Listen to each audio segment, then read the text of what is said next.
Your CA Inter exams are close, and if you still feel that your syllabus is all over the place, then this video is your cheat code. It is one-stop solution that you need right now to pass your CA Inter May 26 attempt.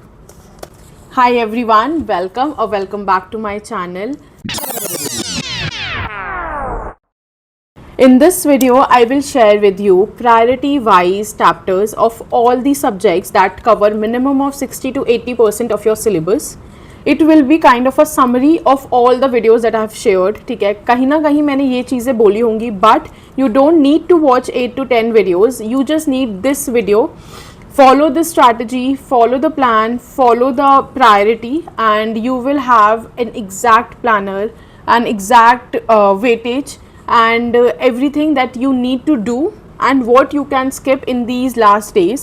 ठीक है, because something is very important right now and that is your time. So don't waste it in 10 random videos. ठीक है, 10 लोगों की ABC analysis video, most important topic video, ये वो फलाना ढिमकाना मत देखो. इनफैक्ट मेरी भी जो पुरानी वीडियोज़ है ना, जिनमें मैंने वेटेज की बात करी है, आज उन सबको कंपाइल करके इस वीडियो को बनाने का मेन पर्पस ये है कि तुम्हें एक ही वीडियो में हर सब्जेक्ट की इंपॉर्टेंट चैप्टर्स पता चल जाएं, उन चैप्टर्स की वेटेज पता चल जाए, उनको किस ऑर्डर में प्रिपेयर करना है पता चल जाए. ठीक है, कौन से चैप्टर्स तुम छोड़ सकते हो इतना पता चल जाए, एंड किस चैप्टर को छोड़ने के लिए तुम्हें कितने मार्क्स का वो लगेगा कि तुम कितनी कवरेज करके जा रहे हो, वो सब तुम्हें इसी एक वीडियो में पता चल जाएगा.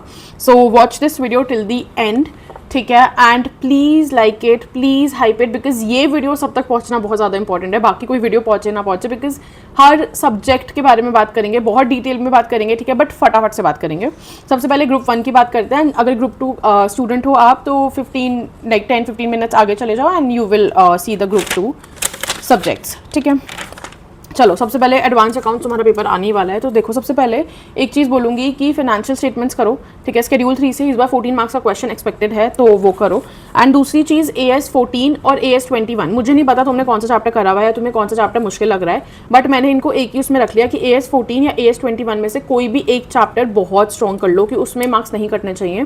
पर्सनली मेरे को अमालगमेशन कंपैरेटिवली ईजी लगता है कंसोलिडेशन से, तो मैंने अमालगमेशन करा था. अगर तुम्हें ऐसा लगता है तो तुम अभी अमालगमेशन कर लो, एंड कंसोलिडेशन एक बार को थोड़ा ऐसे ही प्रिपेयर कर लो कि भाई इजी आया तो ठीक है कर लेंगे, अदरवाइज छोड़ने का ऑप्शन में हो. Because financial statement, amalgamation and consolidation, ये तीनों चैप्टर्स अगर करने जाओगे पेपर में तो बहुत ज़्यादा टाइम लगेगा, तो हमें टाइम का भी ध्यान रखना है. ठीक है, तो AS 14 और AS 21 में से कोई एक 14 मार्क्स देगा तुम्हें. Preparation of financial statement 14 marks देगा. Then cash flow statement 7 easy marks. ठीक है, buyback 4 marks minimum. And branch accounting में भी सबसे पहले फॉरेन ब्रांच करो. ठीक है, अलॉन्ग विद AS 11 उसका क्वेश्चन आ जाता है, या फिर पहले फॉरेन ब्रांच करो देन डिपेंडेंट ब्रांच करो, एंड अगर टाइम बचे तो इंडिपेंडेंट ब्रांच करो, otherwise you can skip that. And इसकी भी अराउंड 6 to 7 मार्क्स की कवरेज है. ठीक है, तो तुमने AS 14 या 21 में से एक किया, एक chapter preparation of financial statement, cash flow, buyback और ब्रांच. 5 चैप्टर से तुम्हारे 45 से 50 मार्क्स मिनिमम कंफर्म हो जाएंगे. ठीक है, तो सबसे पहले ये 5 चैप्टर्स करो. उसके बाद AS में क्या क्या करना है, देखो most important AS for this attempt, एक तो AS 11, ठीक है मैंने बता दिया. उसके बाद AS 13, AS 22 एंड AS 29. पहले तुमने वो 45 मार्क्स के लिए कवरेज करी. ठीक है, उसके बाद तुम ये 4 AS करो. 4 AS तो बहुत आराम से कर सकते हो ना. 11 करो, 13 करो, 22 करो एंड 29 करो. देन MCQ और उसके लिए अलग अलग बता रही हूँ. देखो तुमने ये 4 AS कर लिया. अब डिस्क्रिप्टिव में ना AS 19 या AS 20, लीसेस या फिर EPS, इन दोनों में से कोई एक आएगा, पक्का आएगा डिस्क्रिप्टिव में. ठीक है, अब कौन सा आएगा वो नहीं बता सकते, बट 19 और 20 में से एक क्वेश्चन पक्का आएगा. तो अगर तुमने ये दोनों AS करे हुए हैं तो उसको स्ट्रॉन्ग कर लो. ठीक है, एंड दूसरा AS 10 और AS 28 के भी आने के इस बार डिस्क्रिप्टिव में बहुत अच्छे चांसेस हैं, तो प्लीज़ डू इट. मैंने पिछली वीडियो में भी चिल्ला के बात बोली थी, मैं दोबारा बोल रही हूँ. एंड AS 26 और AS 2 थोड़ा सा MCQ के लिए छोड़ दो, मतलब MCQ के हिसाब से प्रिपेयर कर लो. एंड MCQ के लिए तुम्हारा AS 4, 5, 7, 16 और 17 इंपॉर्टेंट है.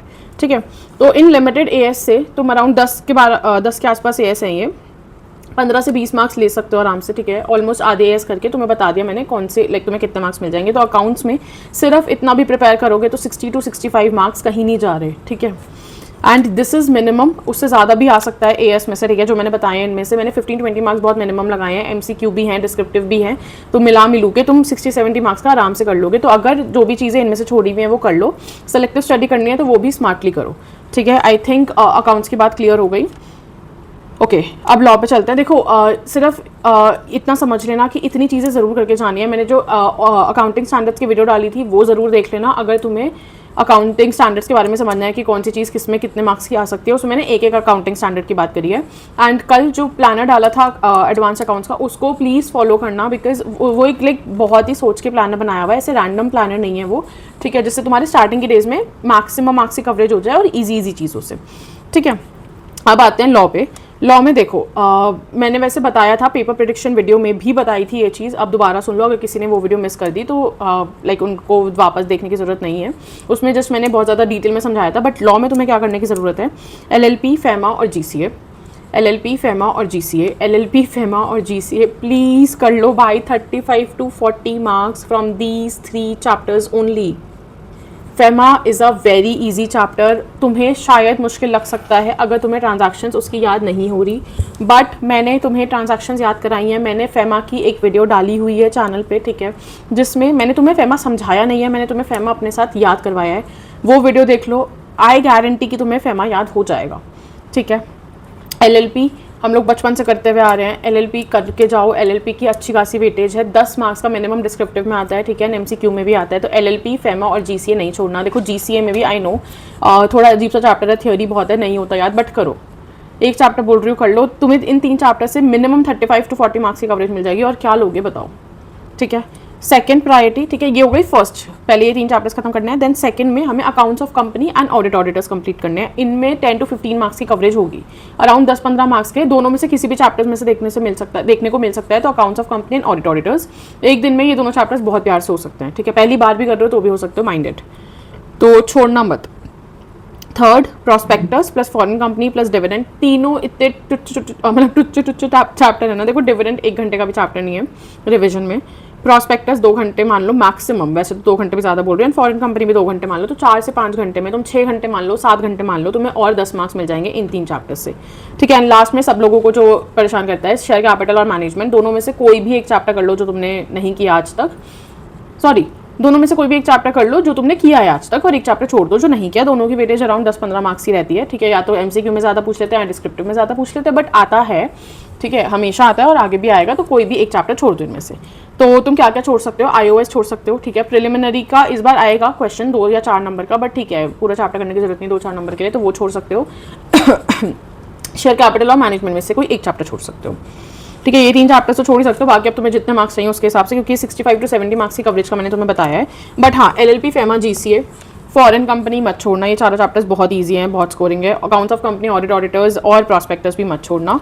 बाकी तुम देख लो, बाकी तुम लोग समझदार हो। इनकॉर्पोरेशन एक बार को छोड़ सकते हो, या फिर इनकॉर्पोरेशन के इंपॉर्टेंट टॉपिक्स देख लो अगर पूरा करने का टाइम नहीं है, ठीक है, बिकॉज आधा LLP से ही लाइक उतना है, तो उतना तुम कर लोगे।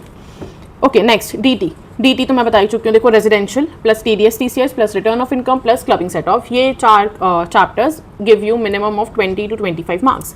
क्लबिंग की केस स्टडी आ जाती है बहुत बार पेपर में, तो वो 4 से 6 नंबर वहाँ पे, ठीक है। नहीं भी आती तो लाइक कुछ ना कुछ पूछा जाता है, तो तुम 20 से 25 मार्क्स मान लो सिर्फ इन 5 चैप्टर से, ठीक है। एंड इसमें हेड्स तो आई नहीं, हेड्स में देखो सैलरी और IFOS इस बार आने के ज़्यादा चांसेस हैं, तो वो तुम्हारे और 10 मार्क्स कवर करेंगे। बट तुम सैलरी, IFOS और HP तीनों कर लो for the safer side. And also question 1 जो होता है ना टोटल लाइबिलिटी, उसमें स्टेप मार्किंग होती है, तो अगर तुमने PGBP डिडक्शंस वगैरह नहीं करा तो तुम एटलीस्ट जो लाइक हेड्स का पार्ट है, बाकी हेड्स का पार्ट है, वो भी लिख कर आओगे तो तुम्हें 2-4 नंबर कुछ तो मिल जाएगा, तुम्हें बिल्कुल लाइक 0 नहीं मिलेगा, ठीक है। तो DT में अगर PGBP रिडक्शंस वगैरह नहीं करा हुआ तो इतनी चीज़ें कर लो, you will be sorted. But हाँ, फिर GST पूरी करनी है। बट अगर देखो ये एक केस हो गया कि तुमने DT में PGBP वगैरह नहीं करा हुआ, तो तुम DT इतना ही कर लो एंड GST पूरी करो। दूसरा केस हो सकता है कि तुम्हारे DT स्ट्रॉन्ग है, तुम्हें टोटल लाइबिलिटी क्वेश्चंस आते हैं बनाने, प्रैक्टिस करिए, सब कुछ करा है, तो तुम GST में फिर भी सिलेक्टिव स्टडी कर सकते हो। अब GST को पढ़ने की लाइक प्रायोरिटी क्या रहेगी, पढ़ा तो सबने हुआ है, रिवीजन की प्रायोरिटी क्या रहेगी, place of supply, time of supply, value of supply और एग्जामिशन, ये चारों का पहला स्लॉट है, ठीक है। टाइम ऑफ सप्लाई बहुत छोटा सा चैप्टर है, ठीक है। वैल्यू ऑफ सप्लाई भी बहुत छोटा सा चैप्टर है। प्लेस ऑफ सप्लाई में से भी लाइक बेसिकली इन तीनों चैप्टर्स में से और एग्जामिशंस अलग से क्वेश्चन आता है अलग अलग पार्ट में, ठीक है। तो मिनिमम 10 से 15 मार्क्स का तुम्हें इन चारों चैप्टर्स में से किसी में से भी देखने को मिल सकता है, या फिर कंबाइन भी मिल सकता है, ठीक है। तो पहला ये करो, फिर पेमेंट ऑफ फिर छोटे वाले जो चैप्टर्स हैं ना, क्योंकि जो GST में लास्ट के 2 क्वेश्चन होते हैं वो छोटे चैप्टर्स में से पूछे जाते हैं, वो कौन से छोटे चैप्टर्स हैं वो नहीं पता होता हमें, इट इज़ एडवाइजेबल कि तुम सारे छोटे छोटे चैप्टर्स कर लो, बिकॉज यार उनमें बिल्कुल टाइम नहीं लगता है, डायरेक्ट क्वेश्चन आते हैं, लाइक लेजिट डायरेक्ट क्वेश्चन आते हैं, तो उनमें रिस्क लेने का मतलब नहीं बनता। बट फिर भी payment of tax, tax invoice, E way bill और रजिस्ट्रेशन करो, सेकंड स्लॉट में तुम्हारा 10 मार्क्स। देन ITC सप्लाई और चार्ज तुम्हारा फर्स्ट क्वेश्चन सॉल्व करने के लिए, ये रिविजन की प्रायोरिटी बता रही हूँ, ठीक है, 15 marks. And then remaining small chapters बाकी चीज़ों के लिए, ठीक है। आई होप इट्स क्लियर, ठीक है। अब ये ग्रुप 1 की मैंने फटाफट से बात कर ली। देखो इस वीडियो का मेन पॉइंट तुम्हारा टाइम वेस्ट कराना नहीं है, इस वीडियो का मेन पॉइंट तुम्हारा टाइम बचाना ही है, इसीलिए मैं सिर्फ बता रही हूँ, मैं सिर्फ समझा नहीं रही तुम्हें, ठीक है। मैं इस वीडियो में तुम्हें क्यों नहीं समझा रही, बिकॉज ये सब चीज़ें मैं बहुत वीडियोज़ में बोल चुकी हूँ, तो इसमें जो बता रही हूँ ना वो सिर्फ ये है कि भाई फटाफट से लिख लो ये सब चीज़ें, ठीक है, कि एडवांस अकाउंट में एक चेकलिस्ट बना लो ऐसे बॉक्स करके कि हाँ भाई इतना इतना इतना इतना ये करना है हमें मिनिमम, ठीक है। जब ये सब चीज़ें टिक हो जाएं then you can move on to extra AS and extra चीज़ें, ठीक है। एक चीज़ और, एक बार इन तीनों सब्जेक्ट्स का ये सुन लो कि इस टाइम पे रिवाइज करें कैसे, अगर लास्ट में हमें लाइक जो फाइनल रिवीजन होती है वो कैसे होनी चाहिए। अकाउंट्स में अगर ज़रूरत नहीं है तो वीडियोस मत देखना, बिकॉज मैंने भी नहीं देखी थी पेपर से पहले, एंड आई थिंक इतनी ज़रूरत नहीं होती। मैराथन्स वगैरह में भी टाइम मत लगाओ अगर तुम्हारे कॉन्सेप्ट स्ट्रॉन्ग हैं तो, बट जिस चैप्टर के कॉन्सेप्ट स्ट्रॉन्ग नहीं है उसकी वन शॉट देख लो, सारे चैप्टर्स की मत देखना, ठीक है। क्वेश्चन प्रैक्टिस करो, इंपॉर्टेंट क्वेश्चंस किसी भी टीचर के फॉलो कर सकते हो, अदरवाइज जो तुमने मार्क करे हुए हो ना अपने क्वेश्चन बैंक में, जो तुमसे पहले सॉल्व नहीं हुआ था या फिर जो तुमने अपने लिए डिफिकल्ट जो तुम्हें पहले पढ़े थे वो क्वेश्चंस प्रैक्टिस ज़रूर करना।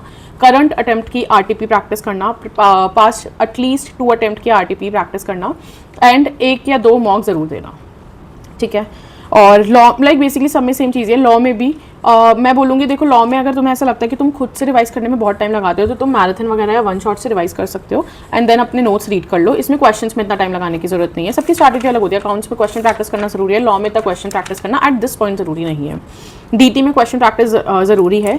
देखो रेजिडेंशियल और सेट ऑफ इन दोनों को तो बहुत अच्छी तरह करना, ठीक है, इनकी क्वेश्चन प्रैक्टिस जरूरी है। Return of income theory question होता है, एंड TDS TCS भी थियरी में ही चला जाता है थोड़ा सा क्वेश्चन वाइज, तो इन दोनों के तुम क्वेश्चन प्रैक्टिस नहीं भी करोगे तो चलेगा, बट इनको याद अच्छी तरह करना है, ठीक है। सैलरी IFOS और HP तो मुझे बताने की जरूरत ही नहीं है, उनको तो राइटिंग प्रैक्टिस करनी ही है इंपॉर्टेंट क्वेश्चंस की। GST में भी इस टाइम राइटिंग प्रैक्टिस नहीं करोगे तो चलेगा, बट अपने कॉन्सेप्ट्स क्लियर रखना, सब कुछ चीज़ें याद जरूर रखना इस टाइम पे, okay ji. Now group two में सबसे पहले कॉस्टिंग। देखो सबसे पहले कॉस्टिंग में एक चीज़ सुन लो, थियोरी का क्या करना है। थियोरी तुम छोड़ सकते हो बिकॉज भाई ऑप्शन वाली चीज़ है, तो तुम ऑप्शन में थियोरी छोड़ देना, ठीक है। बट अगर तुम्हारे चैप्टर स्ट्रॉन्ग नहीं है तो तुम कर सकते हो, तो एक बार वन शॉट देख लो, क्या पता इजी थियोरी आए और तुम लिख पाओ, अदरवाइज मैं बोलूँगी थियोरी हटाओ, थियोरी में टाइम मत लगाओ। कॉस्टिंग बहुत ईजी सब्जेक्ट है, ठीक है, costing is a very scoring subject, तुम्हें बहुत ईजिली मार्क्स मिल जाएंगे कॉस्ट में, तो कॉस्ट को अच्छी तरह स्ट्रॉन्ग करो, कॉस्ट की क्वेश्चन प्रैक्टिस करो, कॉस्ट को भी वही वाली चीज़ है जैसे अकाउंट्स करते हैं, वन शॉट देखो अगर ज़रूरत है, otherwise refer to your notes, ठीक है, जो भी तुमने नोट्स बनाए हैं उसको देखो एंड जस्ट लर्न दैट, ठीक है, उसके सारे फॉर्मूलाज वगैरह याद करो एंड वो सब चीज़ें याद करो, वीडियो में ज़्यादा टाइम मत लगाना, ठीक है। और क्वेश्चंस में भी वही, अगर तुम किसी फैकल्टी का क्वेश्चन बैंक फॉलो कर रहे हो तो तुमने जो भी क्वेश्चन मार्क कर रहे थे कि तुमसे नहीं हुए, इंपॉर्टेंट है, बड़े हैं, ठीक है, वो वाले करो, अदरवाइज तुम किसी की इंपॉर्टेंट क्वेश्चन लिस्ट फॉलो कर सकते हो जो भी यूट्यूब पे इतनी सारी है, ओके। थियोरी स्किप कर सकते हैं। नेक्स्ट अब हम वही अपना स्लॉट वाइज देखेंगे। फर्स्ट उसमें मटीरियल, लेबर और कॉस्ट शीट, ये 3 चैप्टर्स करना, it will give you around minimum of 20 to 25 marks, ठीक है, मिनिमम बता रही हूँ, मैक्सिमम नहीं, मिनिमम 20 से 25 मार्क्स देंगे ये 3 चैप्टर्स, मटीरियल, कॉस्ट शीट और लेबर, प्लस बहुत ईजी है, लाइक तुम्हें मटीरियल, वैसे तो तुमने आज तक ये चैप्टर छोड़ा भी नहीं होगा क्योंकि ये चैप्टर्स कोई नहीं छोड़ता, बट कॉस्ट शीट भी बहुत ईजी है और छोटे छोटे चैप्टर है मटीरियल और लेबर, तो इसमें मैं क्या एक्सप्लेन करूँगी, बहुत ईजी है, ठीक है। फिर नेक्स्ट है मार्जिनल और स्टैंडर्ड, दोनों मिला के 20-25 मार्क्स के आते हैं, ठीक है, बड़े चैप्टर्स हैं, बट हाँ वेटेज भी उतनी है, तो इन दोनों को छोड़ के मत जाना, I would not advise, but हाँ अगर बहुत ही ज़्यादा डिफिकल्ट जा रहा नहीं हो रहा है तो कोई भी एक चैप्टर छोड़ दो या जो नहीं समझ में आ रहा, बट यार आई थिंक तुम लोगों को मार्जिनल और स्टैंडर्ड कर लेना चाहिए, एक टीचर से नहीं हो रहा, दूसरी टीचर को रेफर कर लो, बट हाँ थोड़ा ट्राई करो मार्जिनल और स्टैंडर्ड करने का, नेक्स्ट 20 to 25 मार्क्स तुम्हें इन दोनों चैप्टर से मिल सकते हैं। Third thing ABC plus service plus budgets. ABC इतना बड़ा नहीं है, छोटू सा है, सर्विस और बजटिंग थोड़ा सा बढ़ा जाता है, ठीक है, बट इनकी वेटेज अच्छी है, 25 to 35 मार्क्स इन 3 चैप्टर से आएगा, तो नेक्स्ट तुम्हें ये करना है। एंड लास्ट में process plus overheads, that will give you 10 to 15 marks, तो मोटा मोटा 75 to 85 मार्क्स तुम्हें इन चैप्टर से मिल जाएंगे। अब जो इसके अलावा रहेगा कॉस्ट अकाउंटिंग सिस्टम, ठीक है, और लाइक बेसिकली और जो भी चैप्टर्स रह गए उनको तुम एक सेकेंडरी ऑप्शन में रख सकते हो। अब मैं ये बोलूँगी कि छोड़ दो तो बहुत अजीब लाइक वो हो जाएगा कि तुम इन ऊपर ही चढ़ जाओगे कि यार इतना सारा कैसे छोड़ देंगे वो, बट देखो मैंने तुम्हें बता दिया कि किस चीज़ की कितनी वेटेज है। सबसे पहले मटेरियल, लेबर, कॉस्ट शीट करो, फिर मार्जिनल स्टैंडर्ड करो, ठीक है। उसके बाद तुम अपना ओवरहेड्स करो, बजट्स करो, ABC करो, सर्विस करो, प्रोसेस करो। इसके अलावा जो चैप्टर्स रहेगा अगर टाइम है तो कर लो, नहीं टाइम हटाओ, ठीक है। 75-85 मार्क्स अच्छी कवरेज होती है, बट हाँ इतने चैप्टर्स अच्छी तरह कर लेना, इन पे वो मत करना कि भाई इसमें भी मार्क्स नहीं आ रहे। Next audit. ऑडिट भी बहुत बार एक्सप्लेन कर चुकी इन सिंपल वर्ड्स। सबसे पहले जो बता रही हूँ वो लिख लो, फिर समझाऊंगी। Chapter 1, 11, 2 and 6 20 to 25 marks. Chapter number 7, 4, 10 30 to 35 marks and chapter number 8 10 to 12 marks. Total होता है तुम्हारा 60 to 70 मार्क्स, ठीक है। सबसे पहले कौन से चैप्टर्स बिल्कुल नहीं छोड़ने? चैप्टर 1, 11, 2, 6 और 7। क्यों नहीं छोड़ने? क्योंकि बहुत छोटे चैप्टर्स हैं, पूछे जाते हैं, बहुत इजी चैप्टर्स हैं, इससे इजी ऑडिट नहीं है, ठीक है। बाकी चैप्टर्स इससे बड़े ही हैं। उसके बाद 4 और 10, अब देखो 3 और 4 में से तुम कोई एक छोड़ सकते हो, दोनों की इक्वल वेटेज है। 8 और 10 ऑडिट रिपोर्ट, कारो, ठीक है। ये सब चीज़ें इंपॉर्टेंट हैं, इनको याद करो प्लीज़, क्योंकि ये पूछा जाता है। उसके अलावा 5 और 9 में एक वो रहता है कि एक तो डिफरेंट एंटिटीज़ वाला और एक फाइनेंशियल स्टेटमेंट वाला। तो देखो डिफरेंट एंटिटीज़ में अगर छोड़ना चाहो तो तुम छोड़ दो। अगर मेरे से पूछोगे कि मैं कौन सा छोड़ती, तो मैं कहीं ना कहीं चैप्टर नंबर 3 और 9 छोड़ देती, बिकॉज यार डिफरेंट एंटिटीज़ बहुत सारी हैं, तुम कितना ही याद कर लोगे, एंड तुम कितना भी कर लो ना, वो लाइक इनफ नहीं होता ऑडिट में, वैसे भी चीज़ें याद नहीं रहती, अब इतना बड़ा बड़ा तो क्या याद करोगे। चैप्टर 5 को पढ़ने का एक तरीका बता देती हूँ कि कभी भी एक गो में पूरा चैप्टर मत रिवाइज करो, पार्ट्स में करो। एसेट्स वाला पार्ट आज कर लिया, लाइबिलिटीज़ वाला पार्ट कल कर लिया, एंड तीसरे दिन इनकम और एक्सपेंसेस वाला पार्ट कर लिया। बहुत इजीली हो जाएगा, उनको अलग अलग पार्ट्स कंसिडर करो, एक पूरा चैप्टर नहीं। एंड देन वो इतना कुछ कॉम्प्लिकेटेड नहीं है, जस्ट लंबा चैप्टर है, बड़ा चैप्टर है, चीज़ें ज़्यादा है, इसीलिए मुश्किल लगता है। बट हाँ अच्छी खासी 10-15 मार्क्स की वेटेज है, तो तुम कर सकते हो, ठीक है। अब जो मैंने बताया वैसे करना तो वैसे ही कर लो, इतना कन्फ्यूजन में मत पड़ो। सबसे पहले 1, 11, 2 और 6 करो, ठीक है। 20 to 25 मार्क्स कन्फर्म हो गए तुम्हारे। फिर चैप्टर नंबर 7, 4 और 10 करो, 30 to 35 मार्क्स। फिर चैप्टर नंबर 8 करो, 10 to 12 मार्क्स। एंड देन 3, 5 और 9 में से कोई भी एक चैप्टर कर लो जो तुमने कराया आज तक, बाकी 2 चैप्टर्स छोड़ सकते हो, ठीक है। आराम से तुम्हारी 70-80 मार्क्स की कवरेज हो जाएगी। लास्ट अच्छा ऑडिट करना कैसे है? ऑडिट में भी यार देखो वीडियोस वगैरह रेफर कर लो अगर तुम जल्दी रिवाइज कर सकते हो, अदरवाइज अपने नोट्स रिवाइज करो। जितनी बार याद करोगे उतना ही ईजी रहेगा, बिकॉज एट द एंड तुम्हें लिखना है, तो तुम्हें याद होना ज़्यादा ज़रूरी है। क्वेश्चंस वगैरह पे इतना फोकस मत करना ऑडिट के at this point, and writing practice तो करने का टाइम ही नहीं है, जस्ट लर्न, ठीक है। जितनी बार एक्टिव रिकॉलिंग कर सकते हो, क्यूमुलेटिव रिविजन कर सकते हो, करो ऑडिट की एंड लॉ की, जितना ज़्यादा याद रख सकते हो उतना ज़्यादा याद रखो, ठीक है। अब FM में cost of control, leverages, capital structure, working capital management और थ्योरी।